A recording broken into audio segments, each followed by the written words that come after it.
Welcome back, students. Today we are moving with this topic assignment and sequencing. The second part of this chapter, sequencing. Students, assignment जितना interesting है उतना ही interesting है sequencing topic हमें पढ़ना है.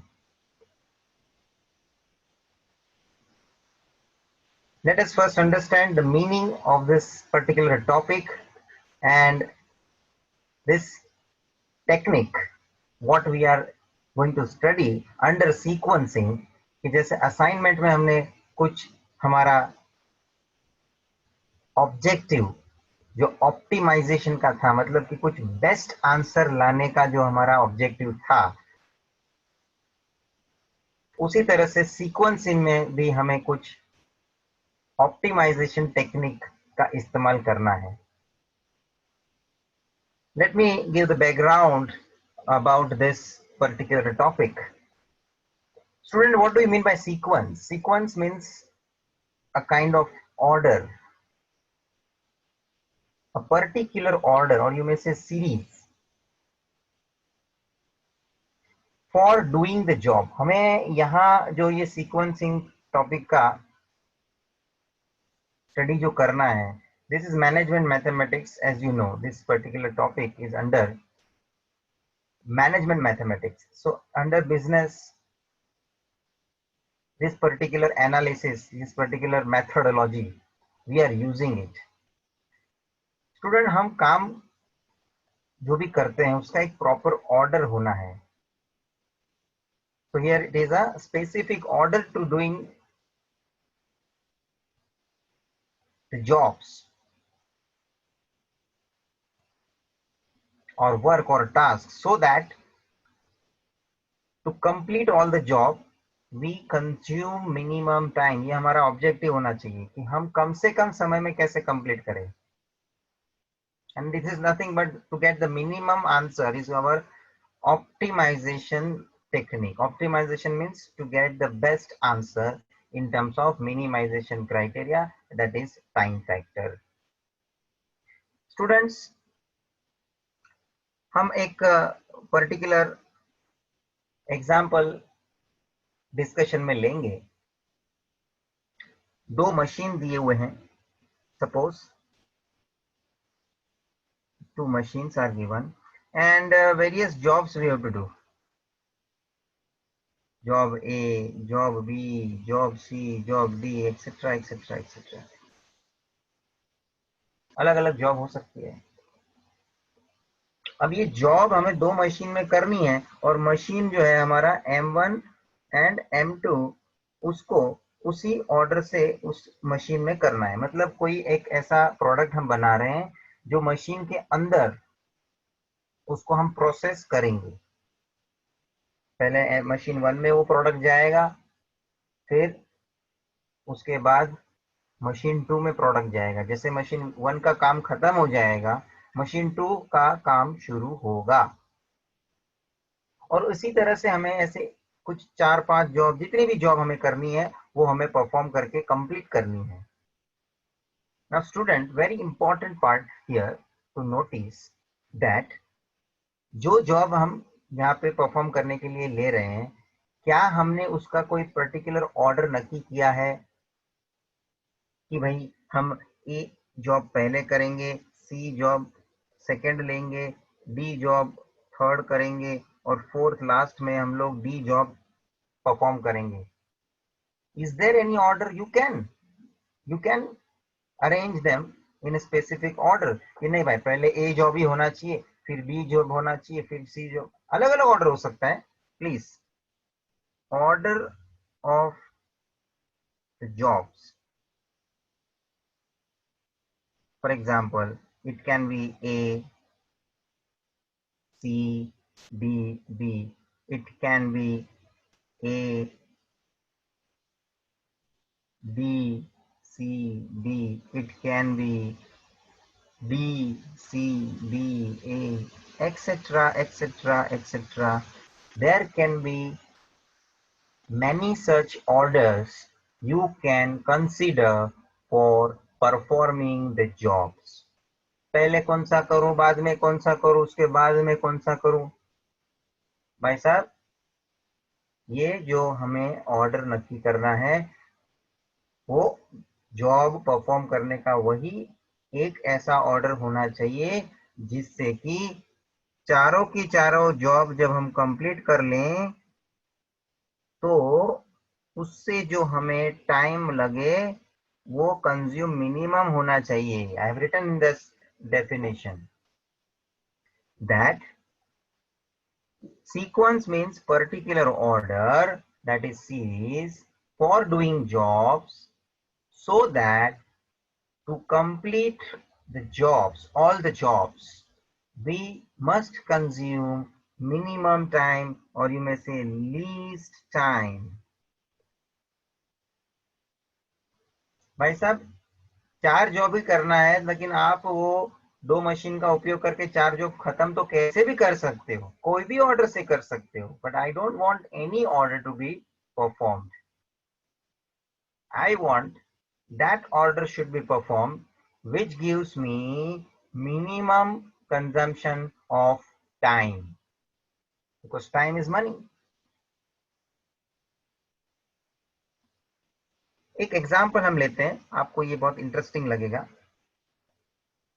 Students, यहाँ मैंने एक एग्जांपल आपके सामने रखा है. See the table given in this example.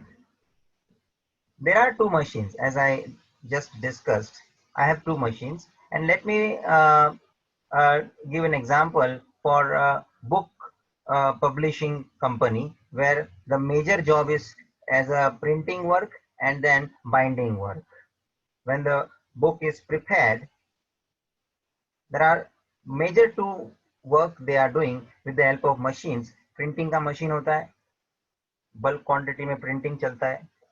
Printing होने के बाद, पेपर प्रिंट हो जाने के बाद उसको बाइंडिंग किया जाता है, बुक बनाया जाता है. So there are two process I am taking here, that is one is printing and another is binding. और उसके लिए दो मशीन्स हैं, बड़े बड़े मशीन होते हैं, बड़े बड़े जैसे न्यूज़पेपर्स इन लोग प्रिंट करते हैं, जैसे बुक्स वगैरह पब्लिशिंग के लिए होती है, तो वो उनके एक सेपरेट मशीन्स होते हैं जो हैवी लेवल का वर्क हम लोग परफॉर्म करवाते हैं. So these are the two machines, and I have two jobs.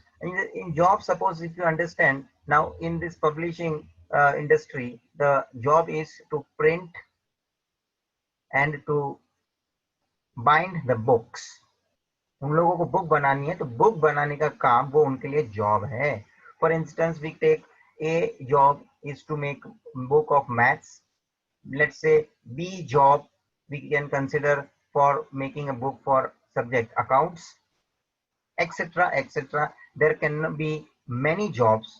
As I have just taken two jobs for your understanding, this example has only two jobs which I have considered. There can be more than two jobs, you can understand. There can be many books we are going to print, any other subject also you can, but right now I have taken two subjects. Now student, if you notice, I have written the time that particular job is taking in each machine. Suppose if I consider job A, मतलब समझ लो हम maths की book बना रहे हैं, okay, और maths की book का प्रिंटिंग का काम चलेगा, तो फर्स्ट मशीन प्रिंटिंग का काम करेगा. It take 5 minutes. Let's take this is the information given in terms of minutes. So it takes 5 minutes. Next जो बी जॉब है वो कोई दूसरी बुक का मुझे प्रिंटिंग का काम मुझे करना है, तो let's take example for that book will be for account subject and it takes 3 minutes for the printing. So student, पहला जॉब प्रिंटिंग का 5 मिनट ले रहा है, दूसरा जॉब प्रिंटिंग का 3 मिनट ले रहा है. And after doing the printing work only we can go for the binding job, binding process. Binding का काम सेकेंड मशीन तभी कर पाएगा जब फर्स्ट मशीन से प्रिंट होके आएगा, काम आगे बढ़ेगा ना. काम कंप्लीट कभी होगा जब बुक बन के रेडी हो जाएगी. बुक बन के रेडी कभी हो जाएगी जब बाइंडिंग का प्रोसेस कंप्लीट होगा. तो बाइंडिंग का प्रोसेस कभी शुरू होगा जब प्रिंटिंग का काम खत्म होके आएगा. तो बाइंडिंग के लिए फर्स्ट बुक का 3 मिनट कंजम्पशन हो रहा है, और बाइंडिंग के लिए सेकेंड बुक का कंजम्पशन है 5 मिनट का.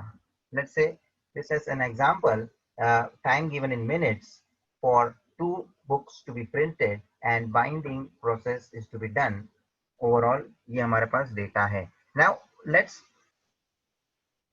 have a choice, that is option number 1. Now with this first option that I am taking, that in this I am considering कि भाई पहले मैं ए बुक का प्रिंटिंग करूंगा, बाद में मैं बी बुक का प्रिंटिंग करूंगा. So this is what my order to perform the job. पहले ए करूंगा फिर बी करूंगा. This is my sequence, this is my order to perform the job. Okay, so let's have jobs here. This is my M1, that machine 1. This is M2, machine 2. Here I am taking in time and here I am taking out time. For machine 2 also, this is first column in time and this is out time. Student, what is the meaning for in time and out time? Here I have written. See, what is in time? In time means जो समय पे मेरा job शुरू हो रहा है, the time at which work or job is started. And the second, out time means a time where work is finished. जिस समय पे काम खत्म होगा वो आउट टाइम, जिस समय काम शुरू होगा इन टाइम. तो कोई भी चीज हम शुरू करते हैं तो जीरो लेवल से शुरू करते हैं, तो time that we start with the zero level. But here the job order I have taken as A first and then B. That is my order. First A, then second B. Now in time I am starting my job with 0.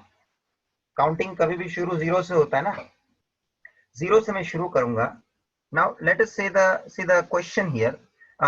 मेरा machine 1 का मैं column में अभी हूं फिलहाल, तो please machine 1 का ही हिसाब देखना.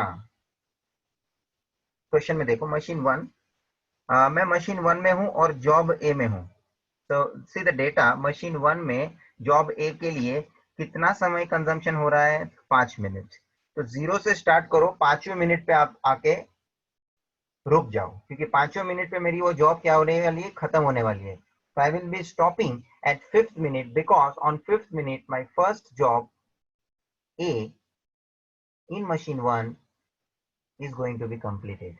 So 0 plus 5, that is 5. मैं 5वें मिनट पे आके खड़ा हूं और वो आउट टाइम इसलिए है क्योंकि वहां मेरी जॉब प्रोसेस होना खत्म हो रहा है मशीन 1 में. अब जैसे मशीन 1 से उसका काम खत्म हो गया, मशीन 2 में वो चला जाएगा. ठीक है, उसको खाली मैं वहां लेके जाके छोड़ दे रहा हूँ. ठीक है ना, उसका आगे कैलकुलेशन में बाद में करूंगा जब भी मैं उस कॉलम में आऊंगा. Let us continue.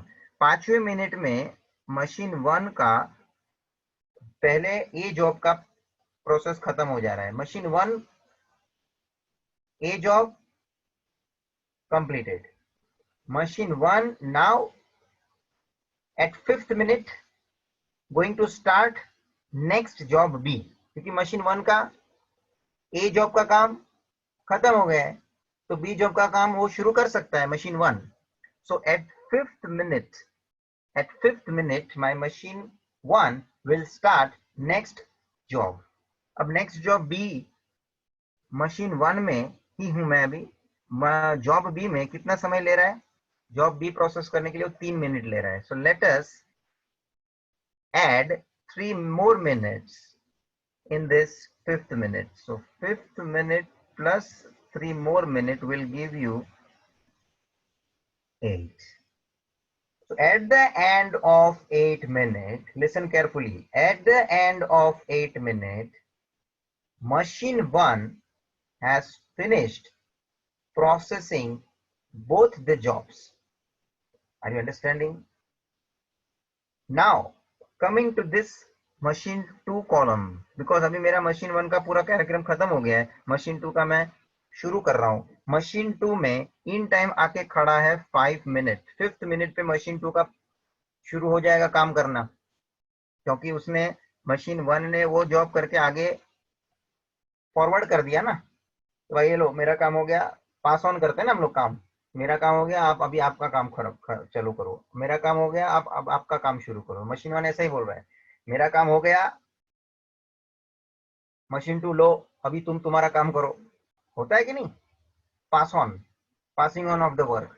ये मेरा जॉब खत्म हो गया, मेरा काम फिनिश, तुम्हारा काम शुरू। At 5th minute, machine 2 is starting its work. But machine 2 is starting job A. See, मैं अभी कौन से रो में हूँ? A रो में हूँ। अब आप डेटा देखिए, A जॉब मशीन 2 के अंदर कितना समय ले रहा है। मशीन 2 अभी मेरे को इसमें देखने का है, A जॉब में देखने का है, 3 मिनट ले रहा है। सो 5 + 3, 5 + 3 8, 8 मिनट पे ये काम खत्म करेगा। नेक्स्ट, ये 8वें मिनट पे नेक्स्ट जॉब करने के लिए तैयार है। मशीन 2 8वें मिनट पे नेक्स्ट जॉब शुरू करने के लिए तैयार है। इन टाइम आ गया, देख लो। अब हम नेक्स्ट बी जॉब के लिए मशीन 2 का कितना टाइम जा रहा है वो देखेंगे, तो 5 मिनट जा रहा है। चलिए भाई, 8वें मिनट पे काम शुरू हो गया, 5 मिनट लेगा, 13 मिनट पे आके अटकेगा। मतलब 13th minute, at the end of 13th minute, machine 2 will finish job number B. इस टेबल से आपको क्या पता चल रहा है? तो कि ये जो 13 मेरा लास्ट आंसर आया है, that indicates total time taken by both these machines to finish both these jobs. Overall 13 minute लगेगा, 13 मिनट लगेगा। Okay okay. ये कौन से ऑर्डर से हमने काम किया? पहले ए, बाद में बी, पहले ए, बाद में बी। देखना इधर देख, पहले ए, बाद में बी। अब दूसरे ऑप्शन में आइए, ऑप्शन नंबर 2। अब आप ऑर्डर करेंगे बी पहले, बाद में A. This is my order to perform the jobs. भाई साहब आइए, टेबल तैयार है, जॉब का ऑर्डर लिखिए। पहले बी, फिर ए। आइए, ये है मशीन 1 पहला कॉलम, मशीन 2 दूसरा कॉलम, उसके अंदर सब कॉलम है। In time, out time, in time, out time. चलिए शुरू करते हैं। Starting always 0। भाई साहब मशीन 1 में हूँ, जॉब बी पहले करना है। देख लो टाइम, मशीन 1 में जॉब बी 3 मिनट लगा रहा है।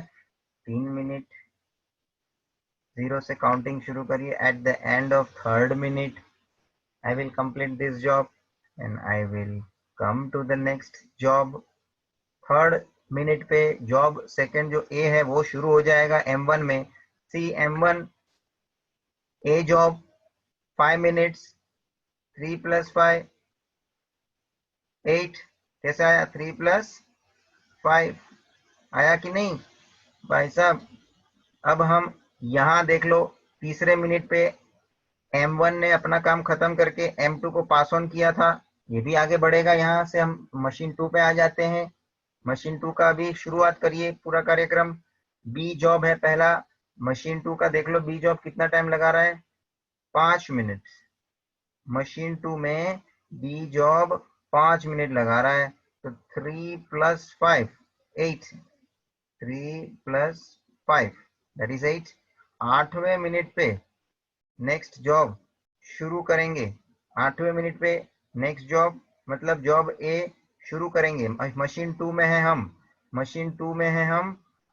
8वें मिनट पे ए जॉब शुरू करो। चलो 8वां मिनट के बाद मेरा ए जॉब शुरू हो जाएगा। ए जॉब देखो कितना मिनट कंज्यूम करता है। जॉब ए मशीन 2 में तो क्या 3 मिनट। ये भाई 8 + 3 11, 8 + 3 11। देखो भाई यहाँ टोटल टाइम कितना कंज्यूम हुआ है, 11 मिनट्स। स्टूडेंट्स ये टेबल हमें जो आंसर लास्ट का जो दे रहा है 11 minutes, as compared to the first table, we are completing both these job in 11 minutes as compared to the first option 2 minute come. Student तो कौन सा ऑर्डर से हम काम करना पसंद करेंगे? तो कि सेकेंड ऑप्शन में सर, क्योंकि सेकेंड ऑप्शन में जल्दी काम खत्म हो रहा है, 2 मिनट। अब बिजनेस क्या चाहेगा?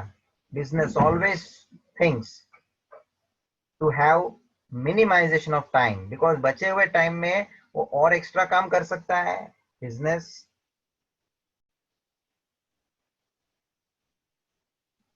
का approach is to maximise the profit. सीधी बात है, प्रॉफिट कमाने के लिए बिजनेस कर रहे हैं भाई, तो टाइम बचाओ, टाइम बचाओ, जिससे ज्यादा काम करो, ज्यादा काम होगा, प्रोडक्शन ज्यादा होगा, प्रोडक्शन ज्यादा होगा तो आपका बिजनेस बढ़ेगा।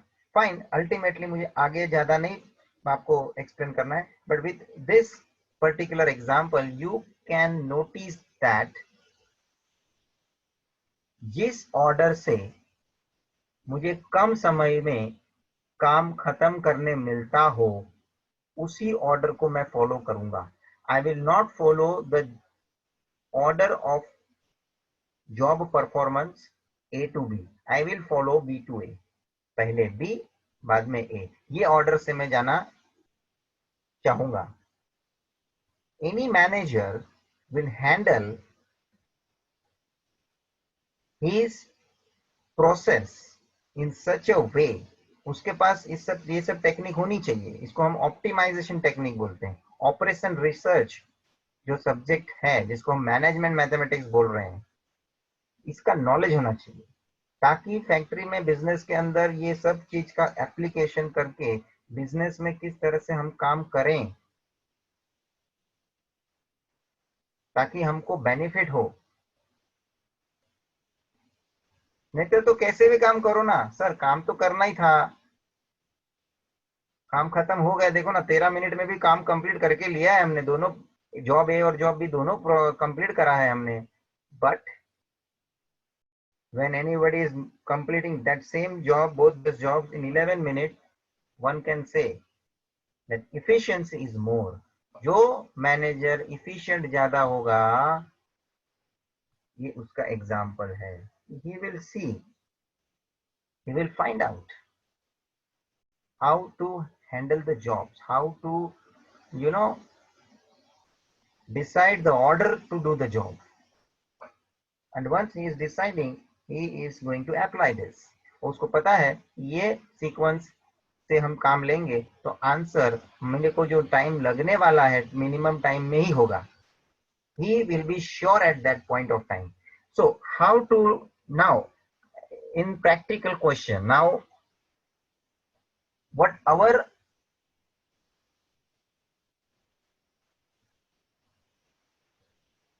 Angle to think in this particular chapter, हमारा क्या काम है इसमें? तो हमें ऐसी एक सीक्वेंस बनानी है जिसको हम ऑप्टिमम सीक्वेंस बोलेंगे, जो सीक्वेंस हमें टोटल टाइम मिनिमम ही देगा और हमारा काम मिनिमम टाइम में कंप्लीट होगा। ये हमको शॉर्ट आंसर दे रहा है। मतलब कि हमें पहले तो एक ऑप्टिमम सीक्वेंस जनरेट करना पड़ेगा। यू कांट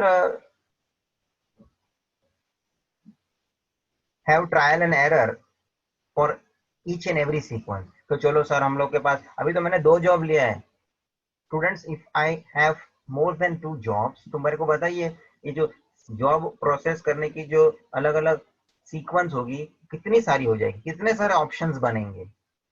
सपोज मैं 3 जॉब भी ले लूं, ए बी सी, तो मैं job A B C order में भी कर सकता हूँ, पहले ए बाद में बी बाद में सी, या बी सी ए के ऑर्डर में कर सकता हूँ, या सी ए बी के ऑर्डर में कर सकता हूँ, सी बी ए के ऑर्डर में कर सकता हूँ। कितने सारे ऑर्डर हो जाएंगे। तो सब ऑर्डर क्या मुझको ऐसे टेबल बना के चेक नहीं करना है कि कितना समय जा रहा है मेरा, how much time I am going to cover.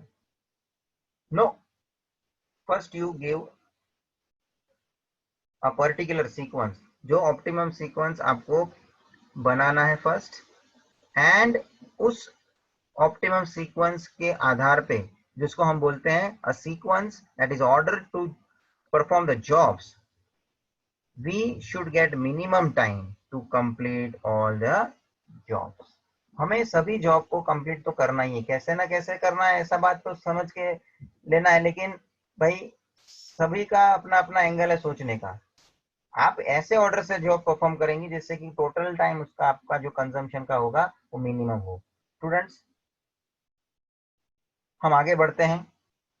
Sequencing problem में ये जो हमने प्रॉब्लम प्रैक्टिकल एक एग्जांपल न्यूमेरिकली देखा, इसके आधार पे मैं स्टेप्स बना जनरेट कर रहा हूँ।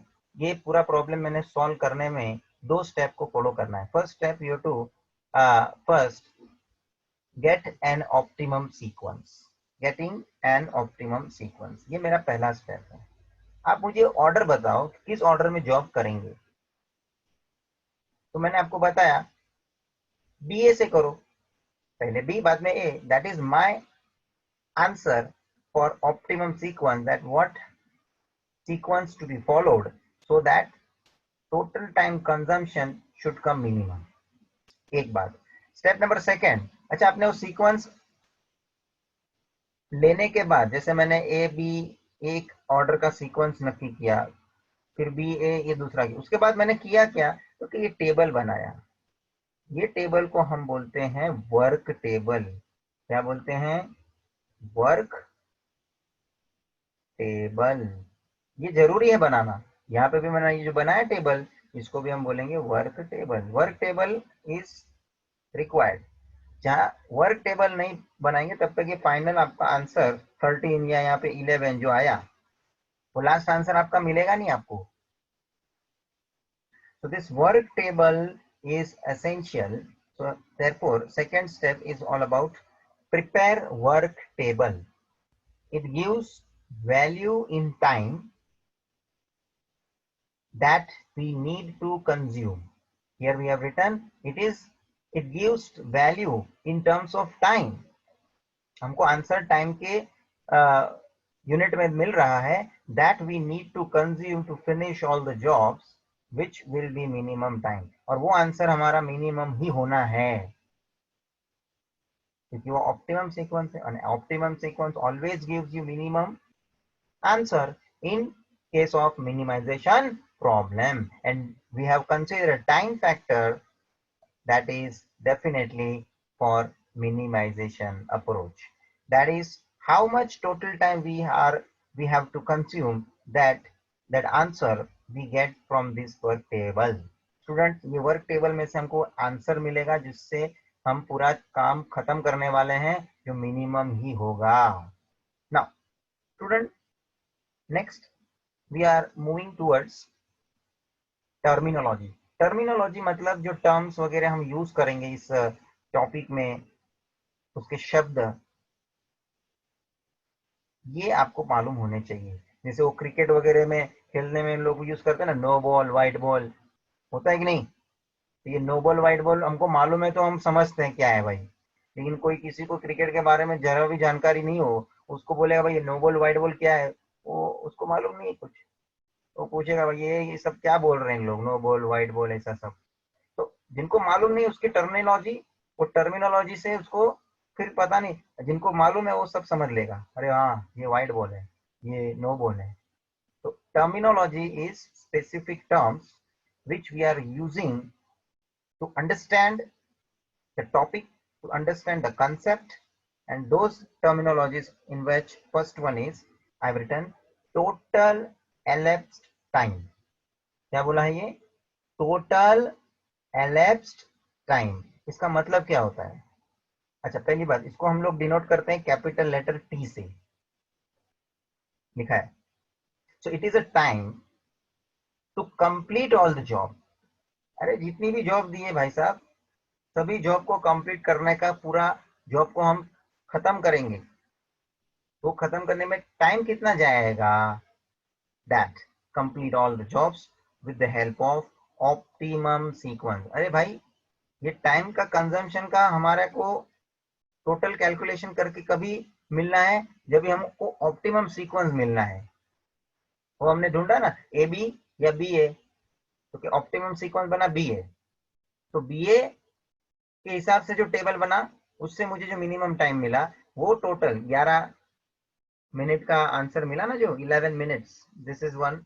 मैं अभी ये टेबल को नहीं देखूंगा भाई, because out of this both this tables मुझे आगे चल के मालूम पड़ा, जब दोनों टेबल बन के रेडी हो गया, कि भाई ये सेकेंड टेबल ही मेरे लिए फायदेमंद है, क्योंकि उसमें 11 मिनट में मेरा सभी जॉब कंप्लीट हो रहा है, जबकि पहले टेबल में सभी काम मेरा 13 मिनट में कंप्लीट हो रहा है. So I am ignoring that.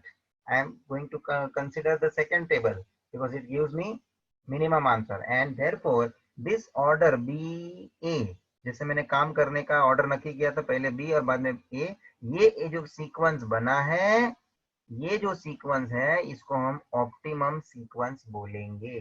तो एक बात नक्की है कि जो हमें टोटल एलेप्स टाइम मिलेगा, अब जैसे देखो सेकंड टेबल में मेरे को 11 मिनट मिला, तो मेरे लिए पी का वैल्यू क्या हो गया मालूम है? पी का वैल्यू 11 मिनट्स हो गया. मैं देखो एग्जाम्पल के साथ इसको कंपेयर करके आंसर लिख रहा हूँ, ताकि आपको पता चले what is the meaning of T and how we have obtained that 11 minute in the table that indicates total elapsed time. आपको समझ में आना चाहिए कि टेबल में जो हमने किया है, उसी में से ये सब आंसर जनरेट जो हो रहे हैं, उसी को हम लोग यहाँ सब टर्मिनोलॉजी में इस्तेमाल में ले रहे हैं. और स्टूडेंट, जो हमने एग्जाम्पल देखा, वही आपको क्वेश्चन का सॉल्यूशन प्रिपेयर करना है. खाली फर्क ये होगा कि आपके पास खाली 2 जॉब नहीं होगी. 2 जॉब बहुत मामूली बात हो जाती है. Ultimately you will have at least 5 job. 5 से ज्यादा जॉब भी हो जाए होगा, that will be the criteria of the question. And second thing, optimum sequence जो हमने स्टेप नंबर 1 में देखा, ये अभी भी तुम्हारे लिए समझने वाली बात है, जो आपको अभी क्वेश्चन जब हम करेंगे तभी देखने मिलेगी. क्योंकि अभी मैंने जो 2 जॉब लेके आपके सामने एग्जाम्पल रखा, उसको मैंने रैंडमली दोनों सीक्वेंस लेके सॉल्व किया.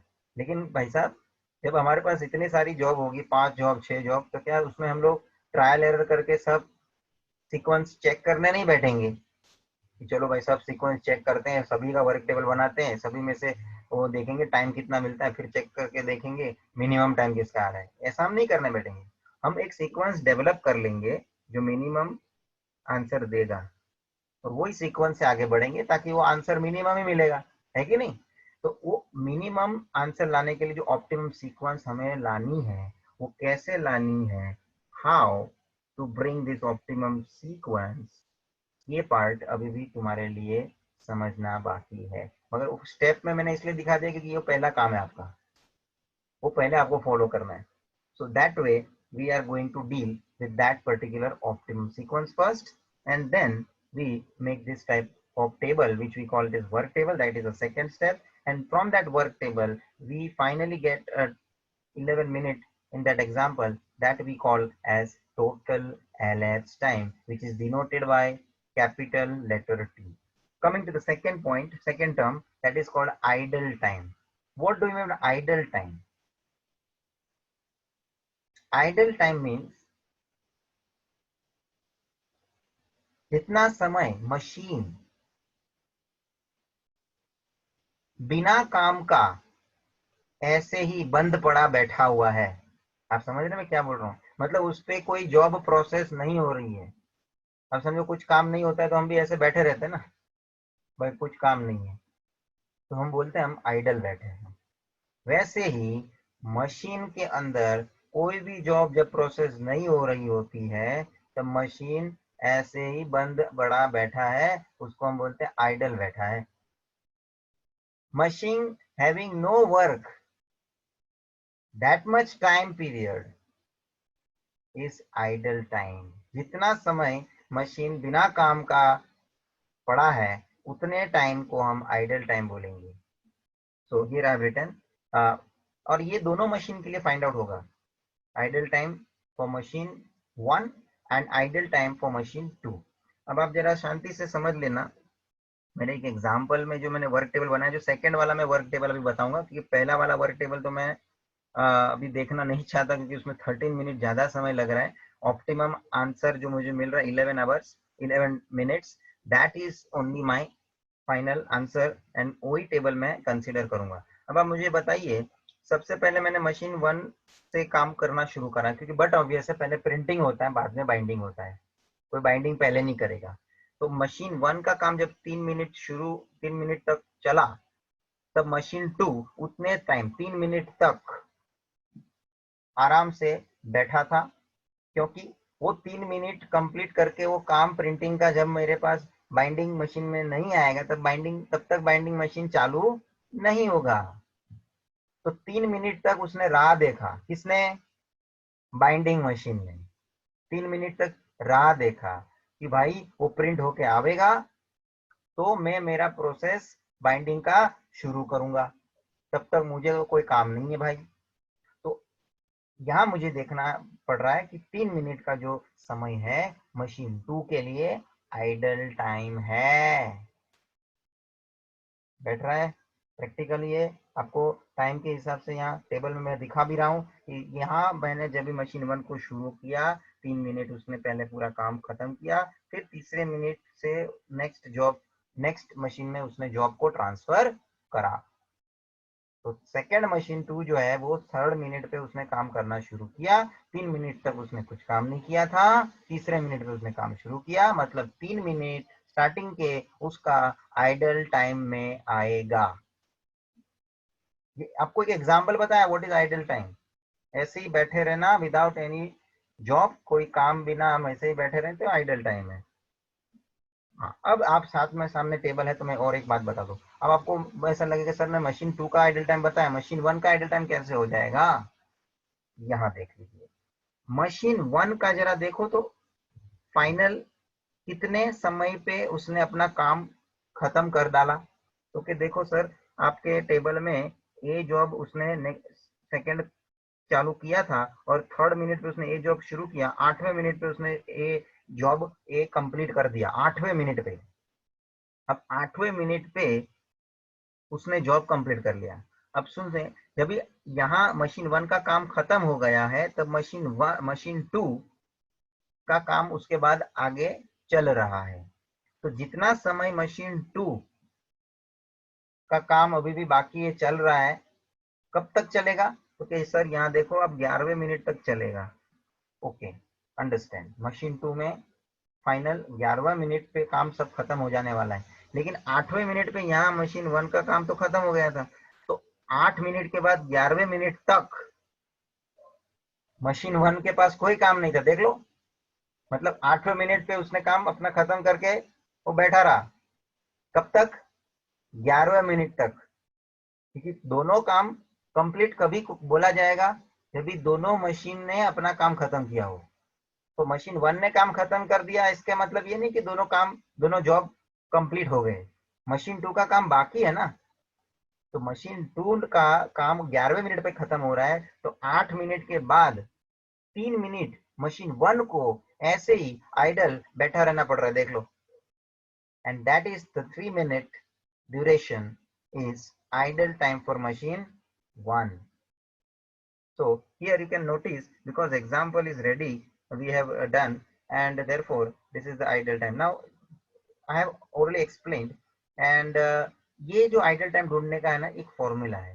तो सबसे पहले idle time for machine M1 क्या है फॉर्मूला? क्योंकि total elapsed time, that total elapsed time you know, जो 11 लास्ट आंसर आया वो 11 our is a total elapsed time, ठीक है ना। तो वो T मतलब 11 minus last out time of M1। M1 पे लास्ट आउट टाइम मतलब क्या होता है, ये देखो ना, M1 out time, M1 out time, उसका लास्ट आउट टाइम क्या लिखा है, last out time of M1। ये देखो तो आउट टाइम M1 का लास्ट वाला कौन सा है, तो कि 8 मिनट्स। तो क्या हो गया formula, total elapsed time 11 minus last out time of M1 that is 8, 11 minus 8 that is the idle time of first machine. ये हमने ओरली अभी डिस्कस भी किया है, आपको एग्जांपल फॉर्मूला से भी मैंने दिखा दिया। Second formula for idol time for machine M2। Machine M2 का आइडल टाइम कैसे निकाला जाएगा, वो भी हमने ऐसे तो देख लिया, बट इसका फॉर्मूला है total elapsed time minus sum of the processing time of all the jobs of M2। भाई साहब जो क्वेश्चन दिया होगा ना, ये देखो हमको जो क्वेश्चन दिया था, sum of the all jobs,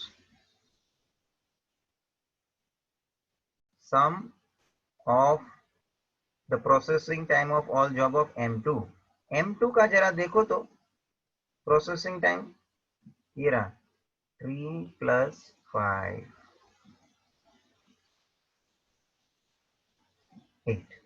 ये आपको माइनस करना है, किसमें से माइनस करना है, टोटल elapsed टाइम। ये देखो ना, total elapsed time minus sum of the processing time of all the jobs. तो टोटल elapsed टाइम कितना था, 11। सम ऑफ द प्रोसेसिंग टाइम हमने अभी निकाल के देखा 8, 11 माइनस 8 3। और हमने देखो ना ऐसे ओरली भी देखा था कि 3 मिनट आपका आइडल टाइम मशीन 2 का आ रहा है। कैसे आ रहा था, क्योंकि जितना स्टार्टिंग में मशीन 1 ने समय लिया था, 3 मिनट लिया था, देखो ना उतना 3 मिनट इसको बैठा रहना पड़ा था ना, कि जब तक वो मशीन 1 में से प्रोसेस होके आ नहीं रहा है तब तक मैं वेट कर रहा हूँ। ये लॉजिक सी बात है, लॉजिक की बात है, लेकिन मैंने फॉर्मूला का भी हिसाब देखना है, क्योंकि फॉर्मूला से हमको आंसर मिलने वाला है। एंड लेट मी से, इस मशीन 2 का आइडल टाइम ढूंढने का और एक तरीका है, वो मैं एग्जाम्पल जब हम प्रैक्टिकली देखेंगे उसमें मैं बता पाऊंगा उसको, वो आप जब हम करेंगे तभी अल्टरनेटिव मेथड और एक जो है वो मैं बताऊंगा। So with this we have consider one example what is sequencing. तो कि जो ऑर्डर ऑफ जॉब होता है वो सीक्वेंस है, कौन से ऑर्डर से आप जॉब करेंगे। और हमारे चैप्टर में, हमारे सिलेबस में स्पेसिफिकली मैंने अभी लिखा है, देखो 12th बोर्ड के सिलेबस में आपके लिए 2 टाइप के क्वेश्चंस हैं। पहले क्वेश्चन का टाइप ये है कि हमें एन जॉब को प्रोसेस करना है। An job in the sense, अभी मैंने 2 जॉब लिया, कभी 3 हो सकता है, कभी 4 हो सकता है, कभी 10 हो सकती है, मतलब जॉब की संख्या आगे पीछे हो सकती है, नंबर ऑफ जॉब्स, लेकिन मशीन कितने रहेंगे, तो कि 2, फिक्स 2 मशीन रहेंगी। ऐसे क्वेश्चन है, 2 मशीन प्रॉब्लम इसको हम बोलते हैं। और दूसरे टाइप का प्रॉब्लम है जो अभी अपने को लेना बाकी है, जिसका पूरा डिस्कशन नए से हम करेंगे, that is there in your further syllabus, that is n jobs with 3 machines. मतलब आपको n जॉब्स जो भी है, 8 है, 9 है, 10 है, जितने भी जॉब दिए रहेंगे उतने जॉब, उसको n जॉब बोलते हैं। और हमें प्रोसेस कितने मशीन से करना है, उसको 3 मशीन से करना है।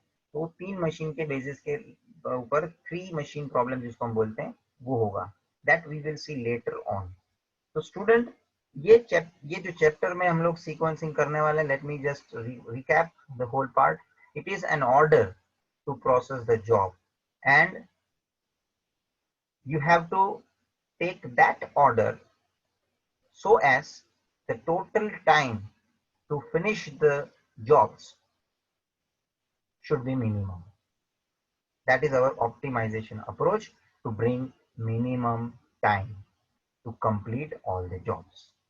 तो स्टूडेंट, हम नेक्स्ट सेशन में देखेंगे कि ये जो स्टेप्स हमें फॉलो करना है, उसमें पहला स्टेप जो खास इंपॉर्टेंट है, क्योंकि ऑप्टिमम सीक्वेंस कैसे, हाउ मैंने लिखा है, देखो कैसे ढूंढा जाएगा, उसका पूरा मैं प्रोसीजर बताऊंगा with the help of an example. And then we will see how to prepare work table. जैसे वर्क टेबल बनाने का प्रोसेस तो हमने अभी भी देख लिया, दो मैंने जॉब लेके ये जो एग्जांपल आपके सामने क्रिएट किया है, इसमें ये जो टेबल बनाया हुआ है, this is only the work table what we are going to prepare। तो मोर और लेस वर्क टेबल का जानकारी यहाँ इसमें से आपको मिल ही जा रहा है, कैसे हम प्रिपेयर करने वाले हैं। लेकिन जॉब का जो सीक्वेंस बनाने का है, ऑप्टिमम सीक्वेंस, वो मैंने आपको कैसे बनाने का है वो बताया नहीं है। यहाँ मैंने रैंडमली दोनों ऑर्डर लेके मैंने दो टेबल बना के आपके सामने, क्योंकि मैं थोड़ा इंट्रोडक्शन के मूड में था, और उसका जो ऑप्टिमम सीक्वेंस आएगा वो एक ही ऐसा सीक्वेंस आना है जिससे आपको वर्क टेबल बनाना है। ऐसा नहीं कि हर सर सब ऑर्डर के हिसाब से आप सबका वर्क टेबल बनाते जाओ, फिर चेक कर लो नीचे आंसर से कि कौन सा मिनिमम आंसर आ रहा है, जैसे मैंने अभी किया 13 या 11, तो 11, ऐसा ऐसा चूज नहीं करना है हमको। We have to bring a particular sequence that will be but obvious give you optimum answer।